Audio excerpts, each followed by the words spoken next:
मेहनत का फल। श्री कृष्ण कहते हैं जो लोग मेहनत करते हैं वो लोग ही आगे बढ़ते हैं।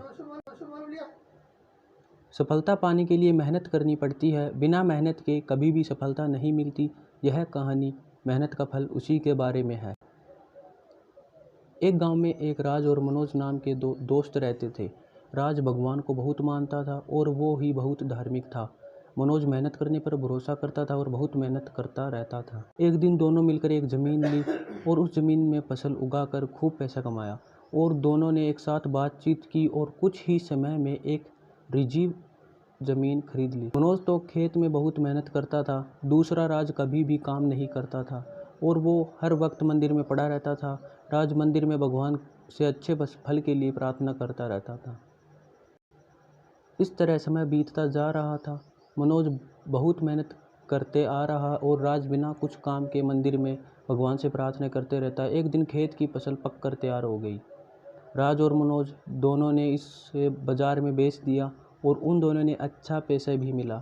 घर आते समय मनोज ने राज से कहा कि इस पैसे में ज़्यादा हिस्सा मुझे लगता है, मैंने ज़्यादा मेहनत की है।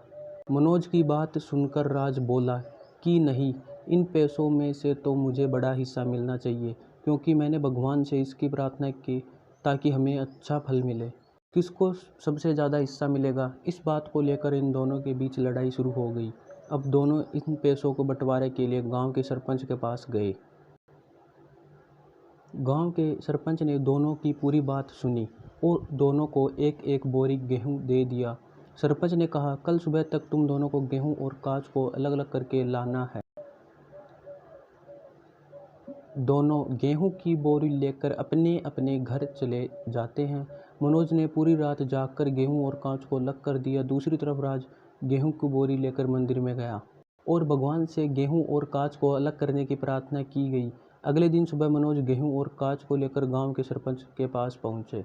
मनोज के इस काम से बहुत खुश हुआ। वहीं पर राज असली गेहूं की बोरी लेकर सरपंच के पास पहुंचता है।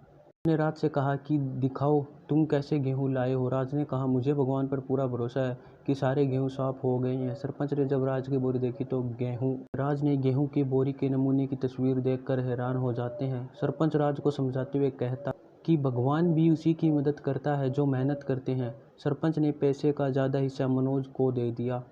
इस घटना के बाद राज भी मनोज की तरह खेत में मेहनत करने लगा और दूसरी बार उनकी फसल पहले से भी अच्छी हुई। शिक्षा, हमें कभी भी भगवान पर निर्भर नहीं रहना चाहिए क्योंकि भगवान भी उसी की मदद करते हैं जो मेहनत करता है और हमें सफलता प्राप्त करने के लिए कड़ी मेहनत करनी चाहिए। अगर आपको हमारी स्टोरी मेहनत का फल अच्छी लगी हो तो अपने दोस्तों के साथ शेयर करें और कमेंट में ज़रूर बताएं कि कैसी लगी हमारी स्टोरी।